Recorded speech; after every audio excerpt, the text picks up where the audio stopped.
Hello, my name is Andresen, and in this video I'll be showing you how to play Demonology in Mythic Plus. My experience is that I'm 2740 rated in Mythic Plus, and there's a lot of things to go over. How you play the talents, what trinkets you want, and so on, so on. So let's get started. If we go over talents first, there is two main talent builds you can go for Mythic Plus dungeons. This is the first one. This is the portal build. I would recommend this for tyrannical weeks. This can also be run in fortified weeks. I run it sometimes in fortified weeks. Depends on what you really want. This one brings more burst, single target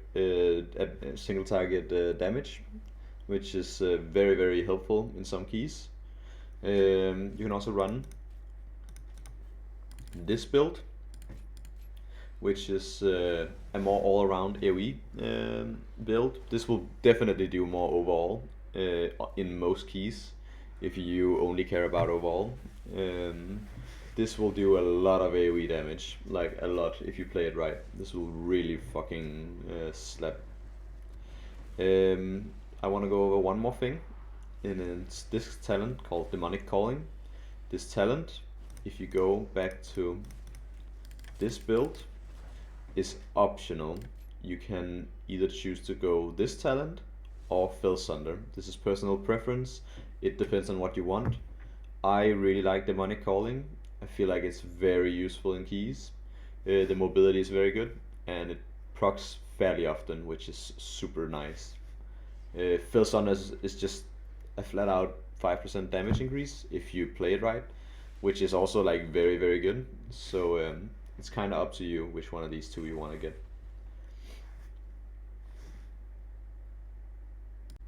Quick note on the Warlock tree. This Warlock tree is very standard. You don't really want to change anything. There's a few options here and there. It's just basically what you want.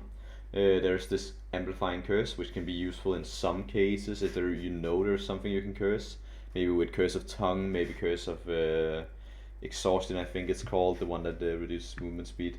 It's pretty much just if you want it. There's a few ways to get it, like changing a few things here. You can get rid of this if you want to. I just like this because it gives me a lot of survivability, and it helps me do damage with the few damage abilities that actually is in this tree, like this one. If you want, you can go Banish. If you want it for a dungeon like Temple of the Jade Serpent, this one can be very useful, so keep that in mind. But this is very standardized. I would just recommend using this all the time and never changing it. Plus you always need this soul burn. You need it for your demon portal, and you need it for so many other things. It's so useful. This is the optimal way of opening with Demon Portal if you aren't gonna use health stones, which I wouldn't recommend you doing, and other stuff to minimize the cooldown of Soulburn.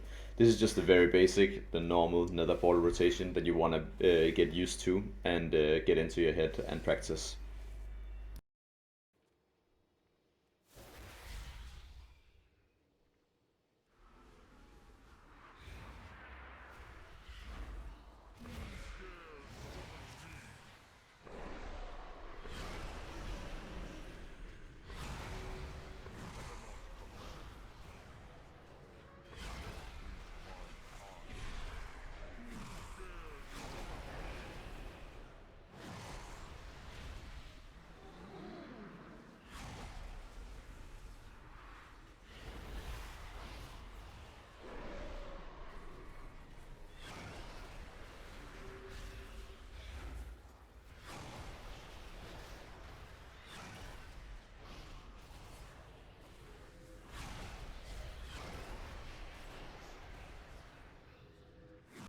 Few notes on how to play the AoE rotation as Demonology.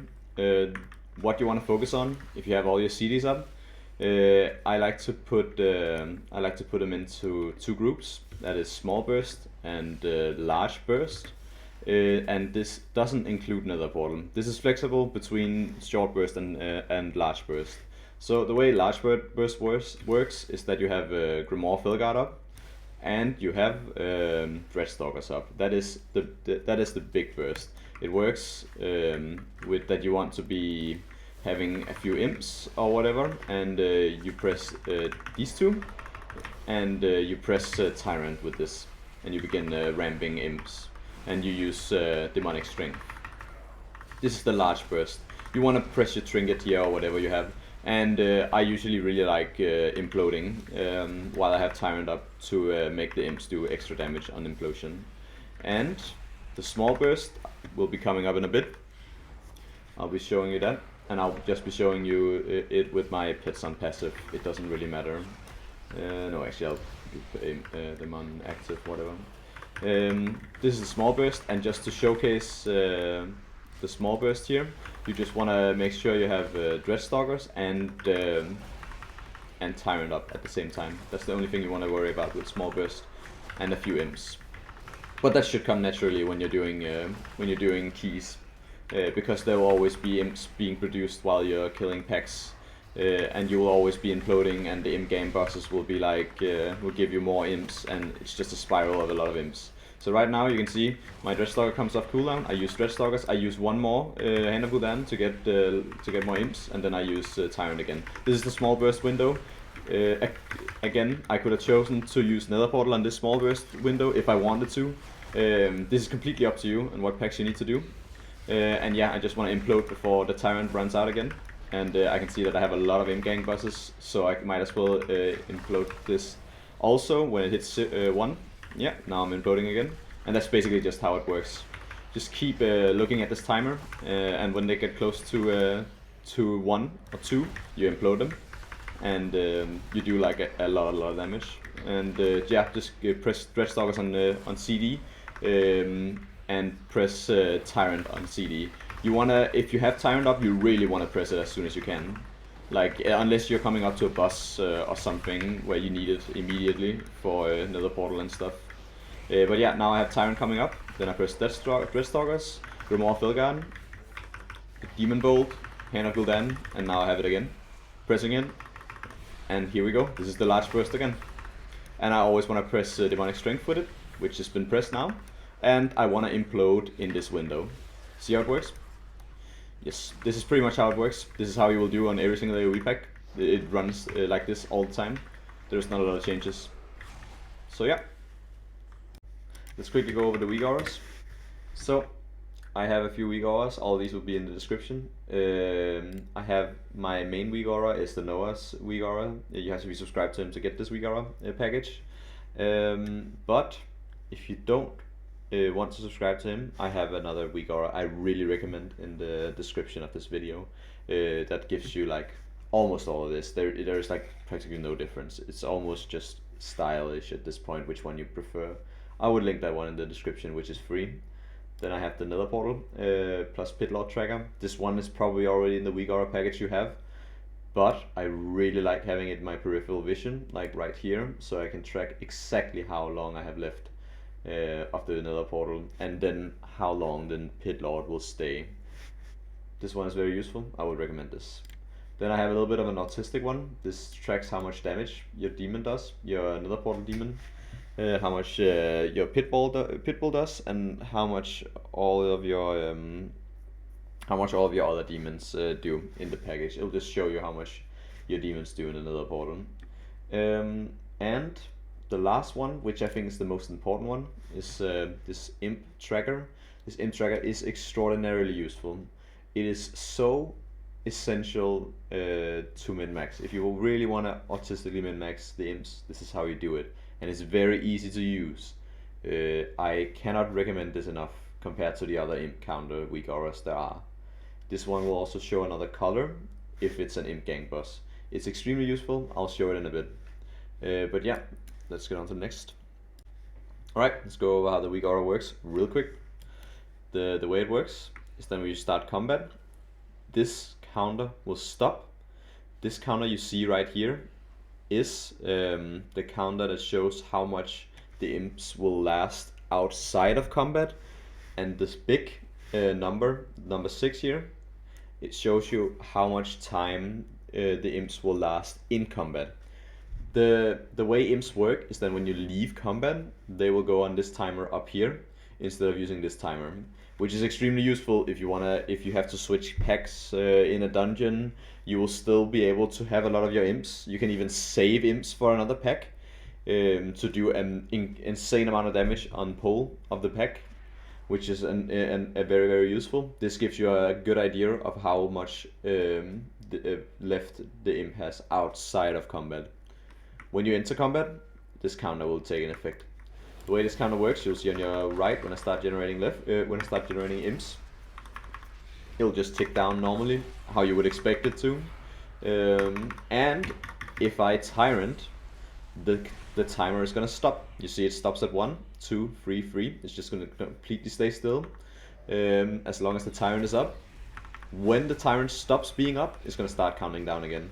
That's why I really like imploding before the tyrant expires if I'm on AoE, because I'll get the damage bonus before he expires.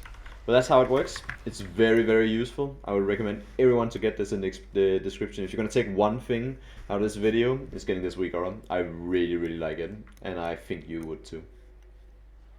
Quick note about Trinket viability. So the trinkets you want to get on demo are Rage Feather, and right now Voidmender's Shadow Gem is simming very very well. You might consider getting that one as well. This trinket is very very good, and you can just use it 15 seconds in. Just use it so you have the full duration for the pit lord on your nether portal, and then just use it every time you have tyrant and this up. Yeah, this is just the trinket you use. It's a weird cooldown, 1 minute and 30 seconds, which doesn't time super well with your tyrant because you run this Grand Warlock design right now in keys, which makes it a little weird. Real quick, our stat distribution is gonna be haste and mastery. This is what we want. You can always check yourself on the website Raidbots. I will link that in the description as well. You will need the add-on called Simulation Craft, but you will get that with your other add-ons on CurseForge, as you usually get add-ons, or however you get your add-ons. But yeah, it is Haste Mastery, that is the prior. Crit sims really well for some Demonology Warlocks, and Verse sims really well as well, but generally, if you want to go for something, Haste and Mastery is your go-to. This is the stats you want, and this is the stats you're gonna look for when you're looking for items. I will link other resources in descriptions that you can check what people are quick as Demonology, and how popular different items is in the Mythic plus pool, if you're really interested or want to be very nitpicky about the pieces you're getting. Another thing I want to recommend is you have to have the Lariat. The Lariat is probably one of the most powerful items in the game. The way you get it is that you need a Spark of Ingenuity. You get the quest from over here. I haven't done the last Spark of Ingenuity quest, but this is where all of them will start. I think the first one will definitely start here. After you've got the Ingenuity, you need a Crafter, and you need to go, I'll quickly show you. You need to go over here. Most of you will just have to go over here, click on Armor, Miscellaneous, Neck, then click on Elemental Lariat. You'll see what crafting materials you need. You need a Missive, and you need a Concentrated Primal Infusion for the higher eye level ones. Then you need to find a crafter that can craft it for you. Most of them do it really cheap these days. The way you get Concentrated Primal Infusion is by playing the game, in keys especially. You get these called Primal Focus. You can create these when you get 10 Primal Focus, you can craft them to Primal Infusions. And if you want Concentrated Primal Infusion, you have to do these ones. They all depend on how many keys you do. If you do enough keys, you'll get this in no time. I really recommend crafting the Lariat at the highest level. It is the best item in the game. You need to craft it. It is very, very, very good. as talking a little bit about the viability of Warlock, Warlock has been going down a little bit in viability recently because there's a lot of classes that are very, very good right now. But I would still say that Demonology is very, very, very viable in keys and in the raid. There's a few bosses where it really shines in the raid and in keys. Some bosses that come to mind are the Academy boss. It's very, very good on the first 3 boss, and it's also very, very good on Veximus. Other bosses that come to mind in the Mythic Plus setting is Temple of Jade's Serpent, last boss on Tyrannical. You can summon your imp, and you can dispel the aura that the boss puts on players, the debuff, which is somewhat essential on higher tyrannical keys if there's not any other people that can do it.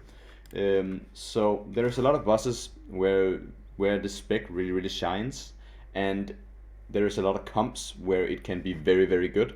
So I wouldn't worry about viability at all.